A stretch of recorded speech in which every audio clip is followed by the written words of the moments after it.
Speaker और deputy speaker के बारे में डिस्कस करेंगे इस लेक्चर में। इनका इलेक्शन कैसे होता है, रिमूव कैसे किया जाता है, इनके रोल और फंक्शन क्या है। रिसेंटली न्यूज में क्यों है, क्योंकि महाराष्ट्र में स्पीकर नहीं है अभी फरवरी 2021 से उसकी विधानसभा में। आप सबको पता है कि स्टेट में लेजिस्लेटिव असेंबली होती है, विधानसभा, हिंदी में विधानसभा बोलते हैं, इंग्लिश में स्टेट लेजिस्लेटिव असेंबली। उसमें स्पीकर होता है यानी कि उसका अध्यक्ष विधानसभा का। और ऐसे ही लोकसभा में अध्यक्ष होता है, उसको भी स्पीकर बोलते हैं। राज्यसभा में जो राज्यसभा के अध्यक्ष होते हैं उन्हें चेयरमैन बोलते हैं, चेयरमैन इंग्लिश में।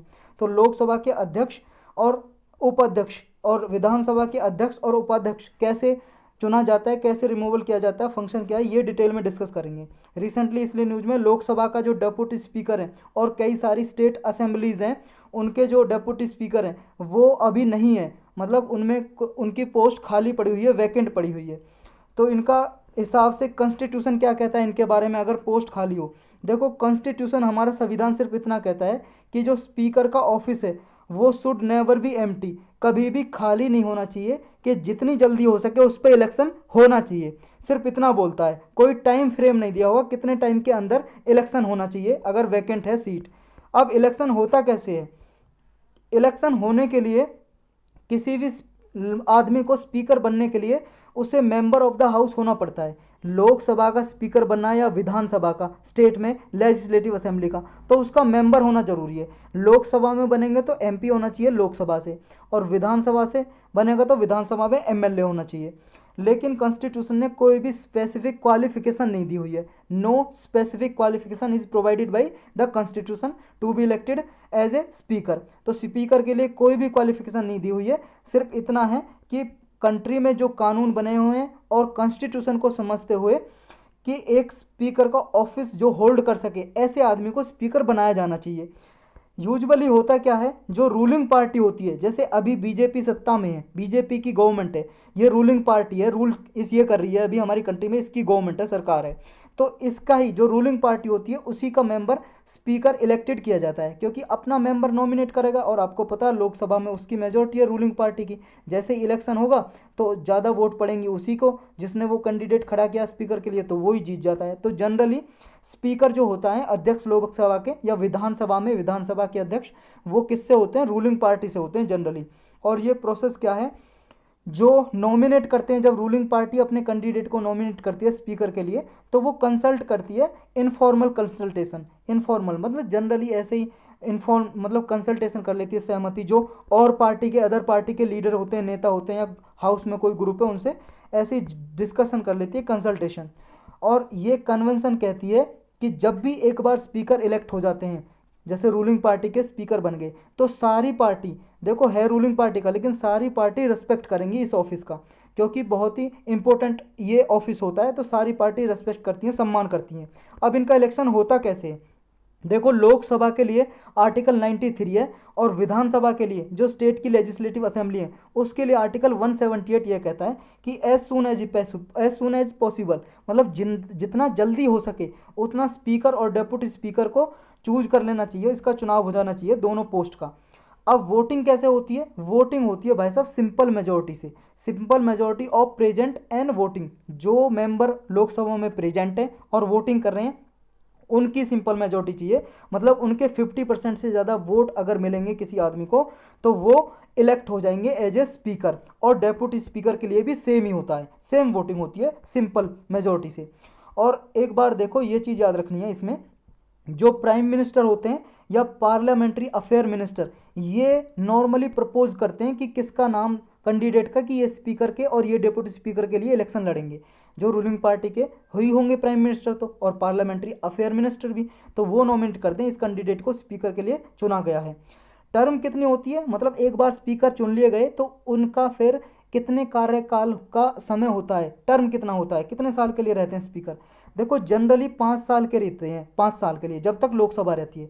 लेकिन ऐसा नहीं है लोकसभा मतलब भंग हो गई, डिसॉल्व हो गई और स्पीकर का ऑफिस खाली होगा, नहीं, ये तब तक ऑफिस में रहते हैं अपॉइंटमेंट होने के बाद। जैसे ही ऑफिस में आए उसके बाद जब नई लोकसभा के इलेक्शन होंगे, जैसे 2019 में नई लोकसभा के इलेक्शन हुए, और जब लोकसभा के इलेक्शन होने के बाद फर्स्ट मीटिंग होने वाली है नई लोकसभा की, उस लोकसभा की फर्स्ट मीटिंग होने वाली है, उससे इमीडिएटली बिफोर उससे इमिडिएटली बिफोर मतलब तुरंत पहले तक ये स्पीकर रहते हैं, जो पुराने स्पीकर मतलब नेक्स्ट लोकसभा की फर्स्ट मीटिंग से पहले तक वो स्पीकर बन के रहते हैं। और ऐसे ही डेप्यूटी स्पीकर भी रहते हैं, समझ गए। जो स्पीकर पे लागू है वही डेप्यूटी स्पीकर पे, लोकसभा पे भी, और विधानसभा के स्पीकर होंगे वो भी ऐसा ही होता है। जैसे एमएलए के इलेक्शन होंगे फर्स्ट, जो विधानसभा कंस्टिट्यूट होगी इलेक्शन होने के बाद, तो उससे पहले तक इमिडिएटली बिफोर तक पहले तक स्पीकर रहेंगे विधानसभा में। तो ये रूल स्टेट पे भी लागू होता है।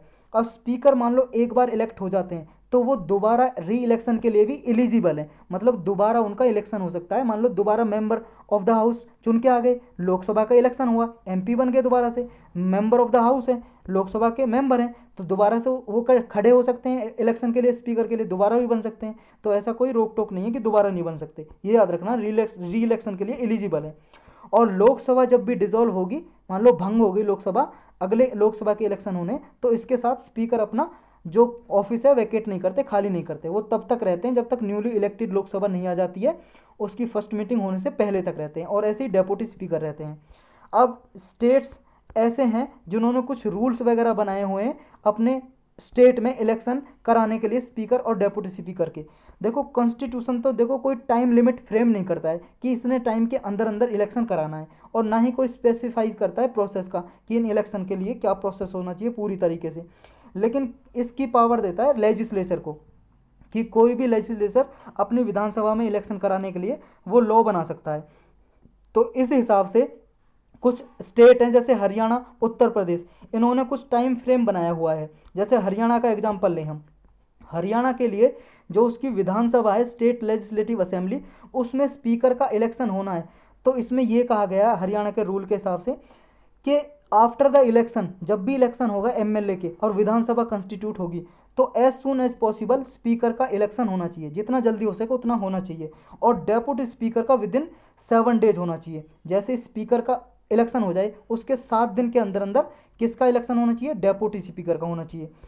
और एक रूल्स और कहता है, मान लो लोकसभा के इलेक्शन नहीं हो रहे बीच में ही, जैसे अभी लोकसभा चुनी गई, मान लो स्टेट की बात हो रही है, स्टेट की बात हो रही है तो विधानसभा की बात करेंगे, स्टेट की लेजिस्लेटिव असेंबली, अभी इसके इलेक्शन होने हैं और इसके स्पीकर चुन लिए गए या डेप्यूटी स्पीकर, तो अब मान लो बीच में ही वो सीट खाली हो गई, मान लो उनकी डेथ हो जाती है या किसी वजह से बीमारी हो गई, वैकेट करनी पड़ी सीट, तो बीच में जब खाली हो जाती है तो विद इन 7 डेज जब भी लेजिस्लेचर का यानी कि विधानसभा का, स्टेट की लेजिस्लेटिव असेंबली का जब सेशन लगेगा, सेशन लगने के विद इन 7 डेज के अंदर अंदर, 7 दिन के अंदर अंदर इलेक्शन होना चाहिए इन ऑफिस का। तो ये रूल ये कहते हैं हरियाणा में। और उत्तर प्रदेश में क्या बोलते हैं, उत्तर प्रदेश में कहते हैं कि जैसे ही स्पीकर की पोस्ट वैकेंट होगी, खाली होगी, जैसे ही असेंबली की टर्म चल रही है 5 साल के दौरान, जब भी खाली होगी 15 दिन के अंदर अंदर स्पीकर की पोस्ट फिल होनी चाहिए, स्पीकर का इलेक्शन होना चाहिए विधानसभा में उत्तर प्रदेश की में। और डेप्यूटी स्पीकर का जब भी फर्स्ट इलेक्शन होगा उसके बाद स्पीकर डिसाइड करेंगे और विद इन 30 डेज ये वैकेंसी फुल होनी चाहिए। 30 डेज के अंदर डेप्यूटी स्पीकर की पोस्ट फिल होनी चाहिए, यानी कि इलेक्शन होना चाहिए डेप्यूटी स्पीकर का with in the 30 days. Election होंगे जब फर्स्ट इलेक्शन उसके बाद, और ये डिसाइड करेंगे स्पीकर, डेट डिसाइड करते हैं स्पीकर। और इसकी डेट कौन डिफाइड करते हैं कि स्पीकर के इलेक्शन के लिए डेट कौन डिफाइन करते हैं, ये करते हैं लोकसभा का स्पीकर बनाना है तो प्रेसिडेंट डिफाइन करेंगे सेंट्रल लेवल पे, और स्टेट लेवल पे तो गवर्नर स्पीकर के लिए। और डेप्यूटी स्पीकर के लिए कौन डिसाइड करते हैं कि इस डेट पे इलेक्शन होंगे डेप्यूटी स्पीकर के, वो देखो इस पे सेंट्रल लेवल पे तो स्पीकर करते हैं लोकसभा के स्पीकर, और स्टेट लेवल पे जो विधानसभा होगी यानी कि स्टेट की लेजिस्लेटिव असेंबली उसके स्पीकर, स्टेट की लेजिस्लेटिव असेंबली के स्पीकर डिफाइन करते हैं कि कौन सी डेट पे इलेक्शन होंगे डेप्यूटी स्पीकर के। तो स्पीकर के लिए प्रेसिडेंट और गवर्नर डिफाइन करते हैं, और डेप्यूटी स्पीकर के लिए खुद स्पीकर डिफाइन करते हैं डेट, कौन से डेट पे इनका इलेक्शन होगा। अब रोल एंड पावर क्या है स्पीकर की, देखो एक तो इंटरप्रिटेशन, इंटरप्रिटेशन का मतलब है अर्थ निकालना, कि with in the house, Lok Sabha के अंदर कोई कॉन्स्टिट्यूशन की प्रोविजन है, धारा है, अनुच्छेद है, उसका इंटरप्रिटेशन करना हो कि इसका मतलब क्या है, तो फाइनल इंटरप्रेटर कौन होंगे, स्पीकर होंगे। लोकसभा में रूल्स ऑफ प्रोसीजर हैं, लोकसभा के रूल्स हैं, या कंडक्ट ऑफ बिजनेस है लोकसभा के, या कुछ पार्लियामेंट्री प्रेसिडेंट है, पार्लियामेंट के पहले से रूल बने हुए हैं, तो इनको कौन इंटरप्रेट करेगा, लोकसभा के स्पीकर करेंगे, उनका डिसीजन फाइनल समझा जाएगा लोकसभा के अंदर अंदर, समझ गए। वैसे तो फाइनल इंटरप्रेटर पूरे कंट्री के लिए सुप्रीम कोर्ट है, सुप्रीम कोर्ट है कॉन्स्टिट्यूशन के लिए पूरे देश में, लेकिन अगर लोकसभा की बात हो सिर्फ लोकसभा के अंदर अंदर कौन है, स्पीकर है, स्पीकर। और ऐसे विधानसभा की बात हो तो विधानसभा के अंदर अंदर स्पीकर है विधानसभा के स्टेट लेवल पे। अब जॉइंट सिटिंग के ये प्रिसाइड करते हैं जब भी मान लो डेडलॉक हो, ऑर्डिनरी बिल है, ऑर्डिनरी बिल कोई आ रहा है, एक्ट बनने जा रहा है और उस पर डेडलॉक हो गया, यानी कि इशू हो गया, डेडलॉक हो गया, विवाद हो गया, झगड़ा हो गया, डिस्प्यूट हो गया कि लोकसभा और राज्यसभा एक दूसरे से सहमत नहीं है, ये कुछ कह रहा है कि इस बिल में अमेंडमेंट होना चाहिए, राज्यसभा कुछ और कह रहा है, तो इस दौरान आर्टिकल 108 के अंदर प्रेसिडेंट क्या है, दोनों हाउस को समन करते हैं और जॉइंट सिटिंग बुलाते हैं।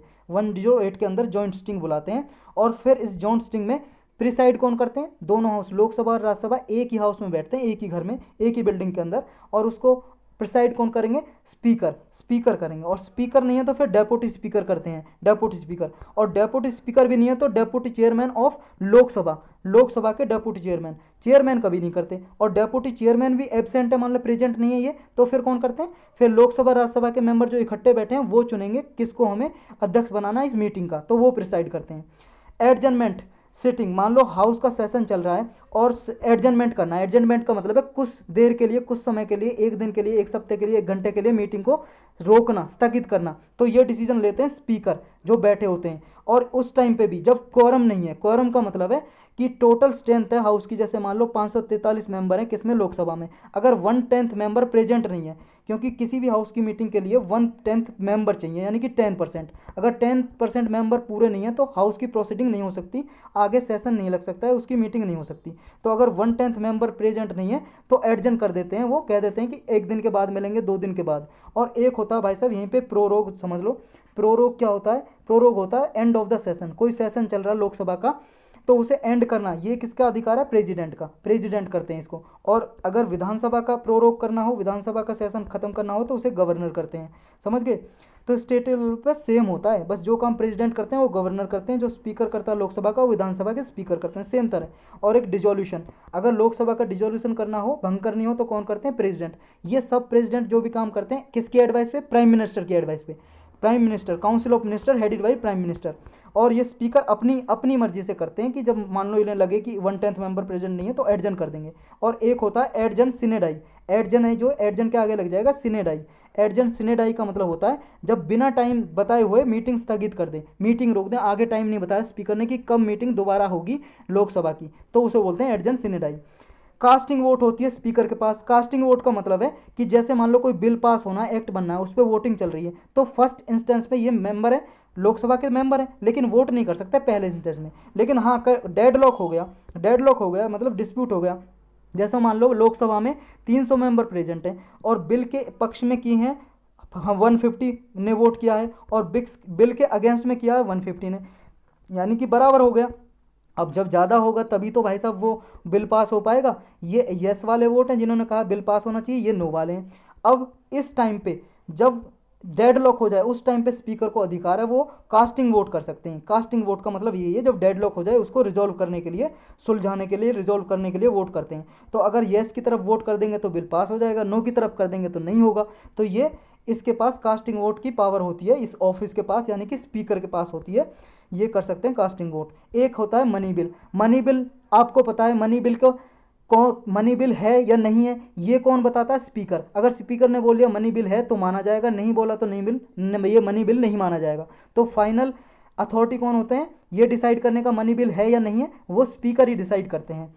एक होता है डिसक्वालिफिकेशन ऑफ मेंबर, मतलब किसी भी सदस्य की जो मेंबर ऑफ पार्लियामेंट है, यानी कि लोकसभा में मेंबर ऑफ पार्लियामेंट है, लोकसभा का मेंबर है, सांसद है, उसकी अगर मेंबरशिप सदस्यता रद्द करनी हो, डिसक्वालीफाई करना हो under the 10th schedule, 10th schedule जो जोड़ा गया था, 52nd अमेंडमेंट एक्ट किया था 1985 में, अगर कोई एक पार्टी छोड़ के दूसरी पार्टी में जाता है तो इसे बोलते हैं डिफेक्शन, एक पार्टी छोड़ के चला गया। इस बेस पे जो मेंबर है उसकी सदस्यता रद्द कौन करते हैं, लोकसभा के स्पीकर करते हैं, लोकसभा के स्पीकर।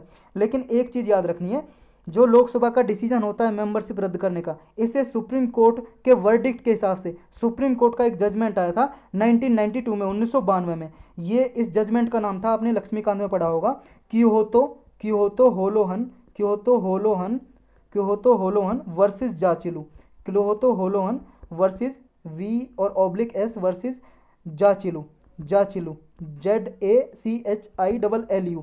ये केस था 1992 का। इसमें कहा था सुप्रीम कोर्ट ने कि अगर डिसीजन दिया है कैसा भी स्पीकर ने एंटी डिफेक्शन लॉ के अकॉर्डिंग, तो उसे सुप्रीम कोर्ट में चैलेंज किया जा सकता है या किसी कोर्ट में, हाई कोर्ट में चैलेंज किया जा सकता है।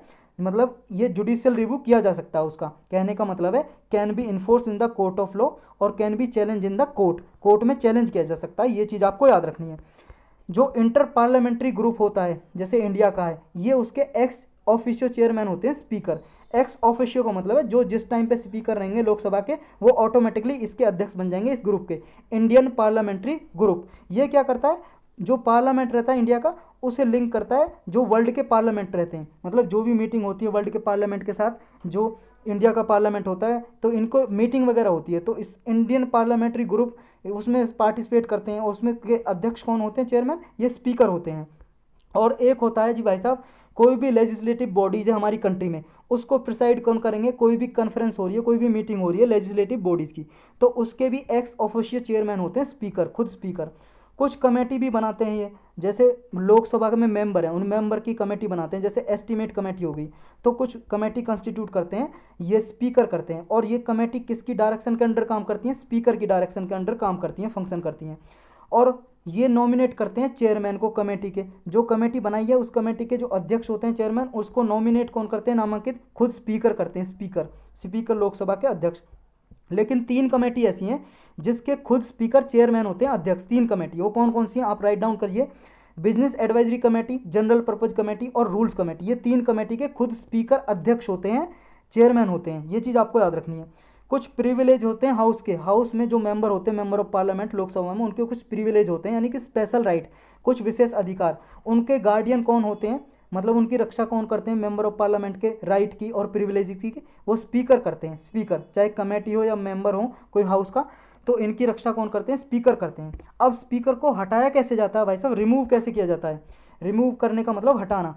देखो 3 कंडीशन हो सकती हैं, या तो लोकसभा के मेंबर ना रहे हों स्पीकर तो उनका ऑफिस सीज हो जाएगा, मतलब कि खत्म, अगर वो लोकसभा के मेंबर नहीं है तो उनका ऑफिस भी खाली करना पड़ेगा। नेक्स्ट, वो डेप्यूटी स्पीकर को रिजाइन कर सकते हैं, अपना इस्तीफा दे सकते हैं राइटिंग में। डेप्यूटी स्पीकर किसको इस्तीफा देते हैं, स्पीकर को, और स्पीकर किसको देते हैं, डेप्यूटी स्पीकर को, तो ये आपस में देते हैं, लोकसभा के हों या विधानसभा के हो, ये आपस में ही रिजाइन देते हैं, इस्तीफा देते हैं। याद रखना प्रेसिडेंट को नहीं देते हैं, कभी प्रेसिडेंट आ जाए ऑप्शन में आप लगा दो, तो ये चीज़ आपको याद रखनी है।